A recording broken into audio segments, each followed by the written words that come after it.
I feel good. Ha! That's a wrap. We done got the win. Ain't no going back. We got the bag.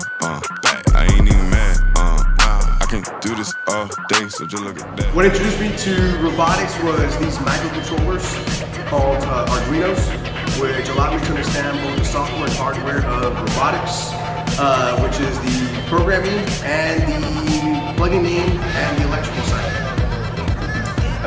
The purpose of mechatronics is to have robots and machines complete tasks that are mindless and repetitive, so that the human being can have its brain power, its energy to tackle higher and more complex problems.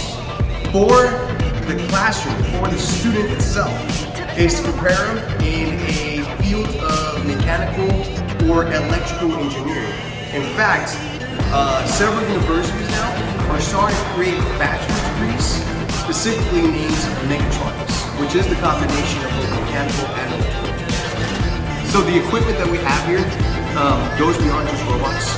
For example, one of them is our electrical control system, which allows us to make electricity smart, where we can have electricity choose objects that need to be powered on to complete certain tasks.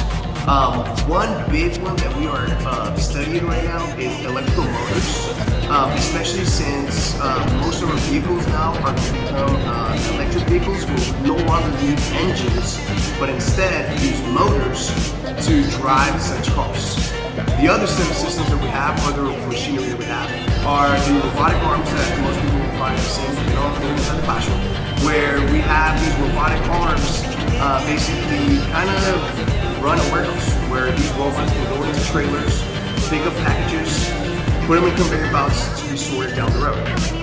And then we also have what are called Cnc Machines, which have the ability to cut objects over and over and over without having somebody sit there and make those objects by hand. If you are interested in joining mechatronics, there are two classes you must pass. One of them is your math class, which is 9-2. And the reason for that is because we live in a three-dimensional world. And so we need to have the ability to wrap things and communicate things in a robot in an X, Y, and Z axis. And if in IM2, you can't graph or plot things that are just simply two dimensions, your X and your Y coordinates, then it's going to be really hard for you to communicate with the robot when you throw in a third axis. The second class you must pass is the Advanced Placement Computer Science Principles class, because in that class is where you learn how to program, right? You start learning how to code. And that's the other method in which we use to communicate with our machines. First shout out goes to Ms. Gonzalez Torres. As most of you know, she is my wife, and I appreciate all the patience she has with me when I have to do a lot of my work at home, and she now has to take the responsibility of taking care of the kiddo.